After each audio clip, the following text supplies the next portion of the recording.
ओम गणपतये नमो नमः, श्री सिद्धिविनायक नमो नमः, अष्टविनायक नमो नमः, गणपति बाप्पा मोरया।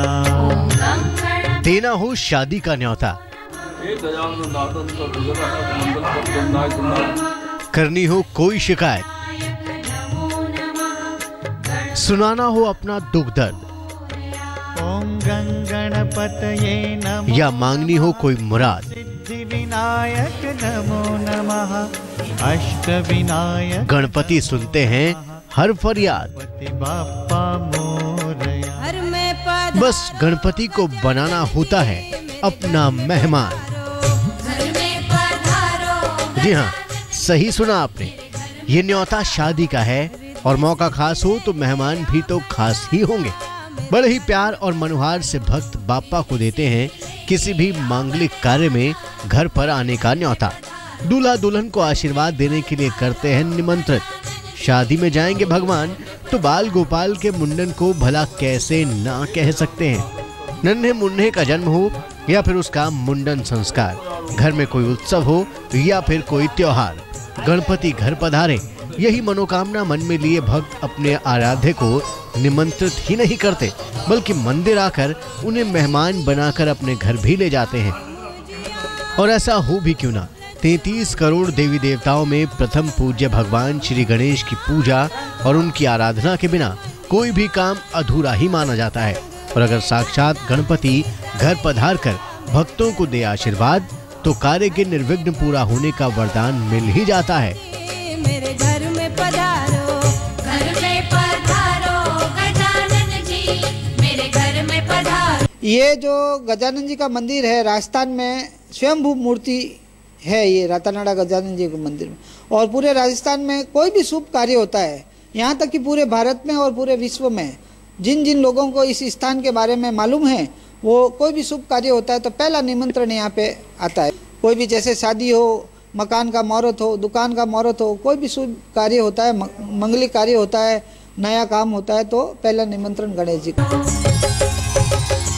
राजस्थान का सन सिटी कहे जाने वाला शहर जोधपुर, जो एक तरफ अपने पुराने शाही किलों, खूबसूरत महलों के कारण दुनिया भर में प्रसिद्ध है, तो वहीं यहाँ धार्मिक धरोहर और लोकप्रिय मंदिर भक्तों को आकर्षित करते हैं।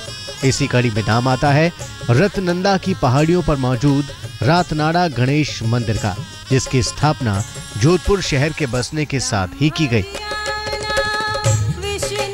करीब 550 साल पुराने इस मंदिर की स्थापना शहर के राजा ने करवाई थी।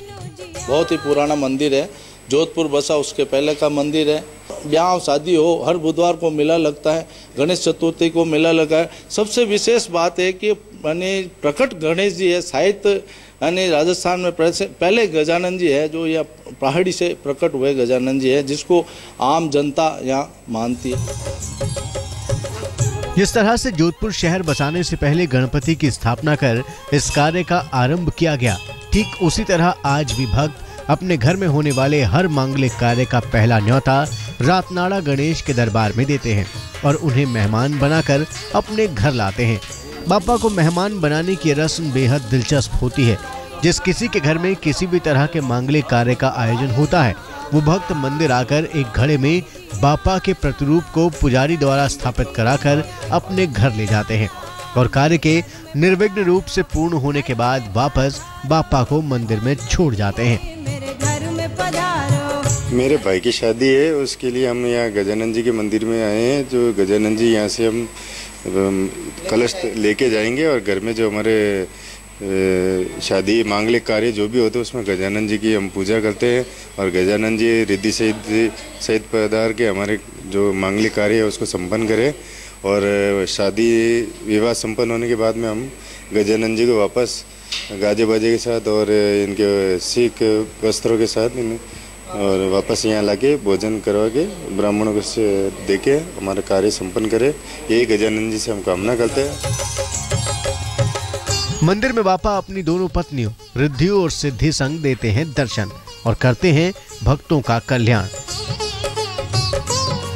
8 फीट की विशाल प्रतिमा में बाप्पा का श्रृंगार देखते ही बनता है और जब घंटे घड़ियालों और मंत्रोच्चार के बीच उतारी जाती है बापा की आरती, तो भक्ति का ये अलौकिक नजारा देखने वालों को बांध लेता है, भक्ति के रस में डुबो देता है। भक्तों का भी मानना है कि यहाँ आने से गणपति सभी भक्तों की इच्छा पूरी कर देते हैं।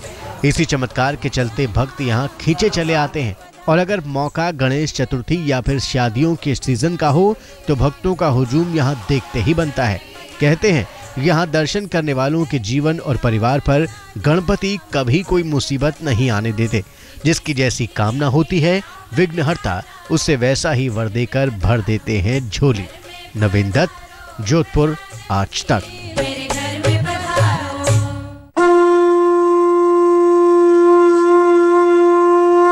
जय संतोषी माँ वरदे, जग कल्याणी जगदम्बे, सुख शांति सौभाग्य प्रदे, माँ संतोषी नमोस्तुते।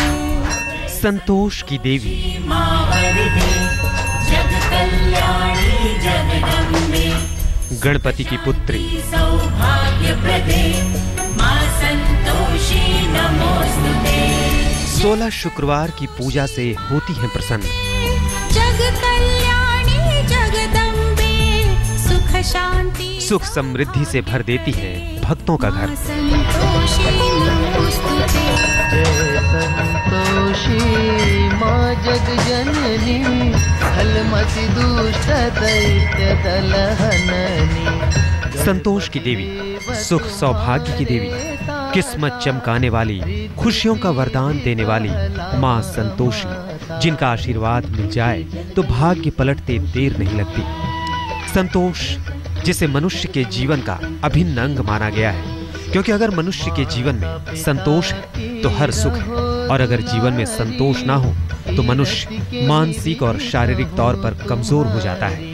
ऐसे में माँ संतोषी की आराधना, उनकी पूजा से भक्तों का जीवन खुशियों से भर जाता है। और अगर माँ के भक्तों को मिल जाए उनके धाम तक पहुंचकर साक्षात माँ के दर्शनों का सौभाग्य, तो कोई इच्छा, कोई भी मनोकामना कहाँ अधूरी रहती है।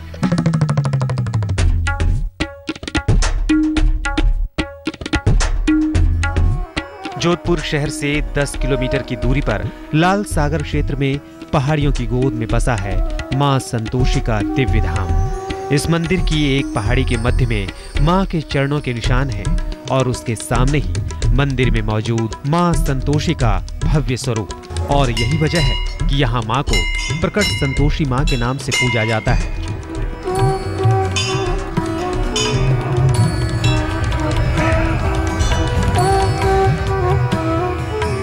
नवरात्रि में अखंड ज्योत करके निराहार नवरात्रि करने से उनको माता ने दर्शन दिए, और माता ने कहा मांगो। उन्होंने कहा मुझे संतोष चाहिए और यहाँ पर दुनिया का मेला चाहिए, तो माँ ने कहा ऐसा ही होगा।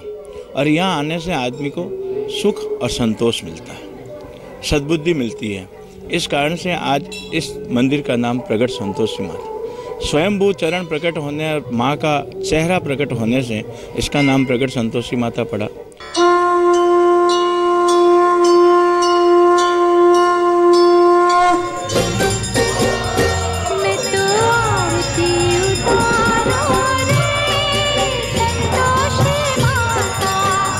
जोधपुर के इस मंदिर पर भक्तों की अटूट आस्था है।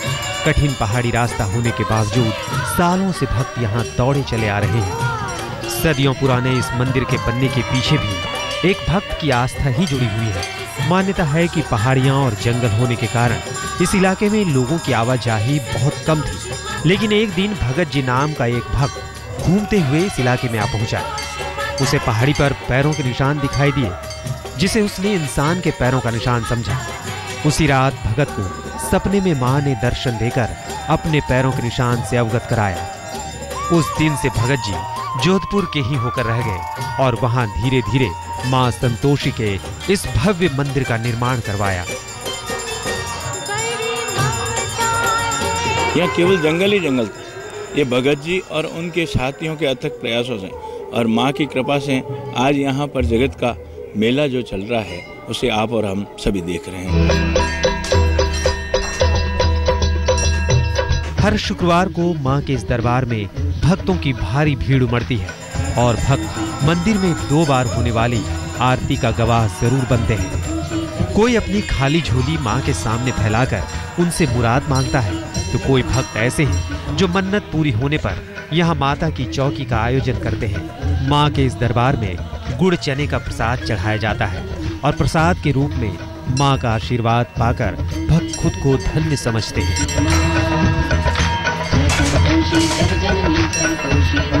मैं जब भी कलकत्ता से जोधपुर आती हूँ तो मैं माँ के मंदिर में जरूर दर्शन करने आती हूँ और इस माँ ने से जो भी हमने मांगा है हमें मिला है।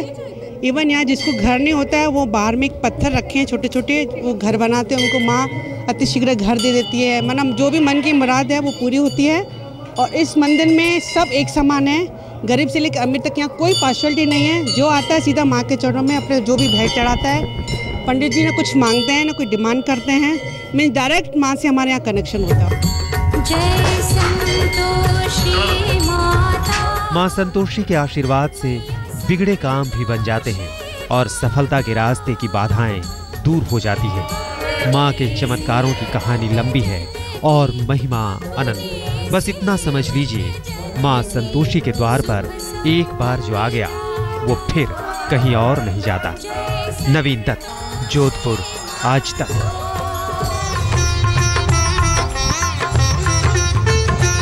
छत्तीसगढ़ की हरी भरी वादियां, तन मन को निर्मल कर देने वाली झील और इस सब के बीच पहाड़ों पर बसा मां बमलेश्वरी का धाम, जहां ऊंचे आसमान में इठलाती है पताका। सच्चे दरबार में उमड़ती है भक्ति और भक्त यहां करते हैं माता का बखान। छत्तीसगढ़ के डोंगरगढ़ में जमीन से करीब 2000 फीट की ऊंचाई पर विराजती हैं मां बमलेश्वरी, जिन्हें मां बगलामुखी का रूप माना जाता है और जिनकी एक झलक पाने के लिए दूर दूर से भक्तों का जत्था मां के इस धाम में पहुंचता है।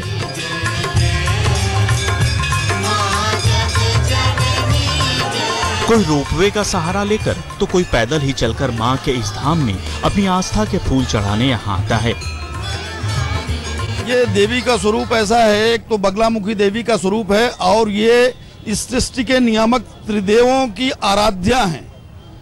मतलब संपूर्ण देवी देवताओं और ब्रह्मा विष्णु महेश ने इनका पूजन किया है।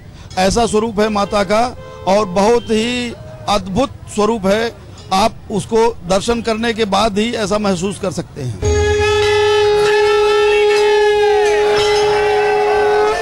मंदिर में प्रवेश करते ही सिंदूरी रंग में सजी मां बमलेश्वरी का भव्य रूप बरबसी भक्तों को अपनी ओर खींच लेता है। साल के 2 नवरात्रों, चैत्र और शारदीय नवरात्रों में तो यहाँ की छटा देखते ही बनती है। लंबी लंबी कतारों में खड़े भक्त घंटों यहाँ माँ की एक झलक भर पाने का इंतजार करते हैं। प्राचीन काल में यह स्थान कामावती नगर के नाम से विख्यात था। कहते हैं कि यहाँ के राजा कामसेन बड़े प्रतापी और संगीत कला के प्रेमी थे। राजा कामसेन के ऊपर बमलेश्वरी माता की विशेष कृपा थी। उनके राज दरबार में कामकंदला नाम की अति सुंदर राज नर्तकी और माधवानल जैसे संगीतकार थे। एक बार दोनों की कला से प्रसन्न होकर राजा ने माधवानल को अपने गले का हार दे दिया। माधवानल ने इसका श्रेय कामकंदला को देते हुए वो हार उसको पहना दिया। इससे राजा ने अपने को अपमानित महसूस किया और गुस्से में आकर माधवानल को राज्य से बाहर निकाल दिया। बावजूद इसके कामकंदला माधवानल छिप छिप कर मिलते रहे। एक बार माधवानल उज्जैन के राजा विक्रम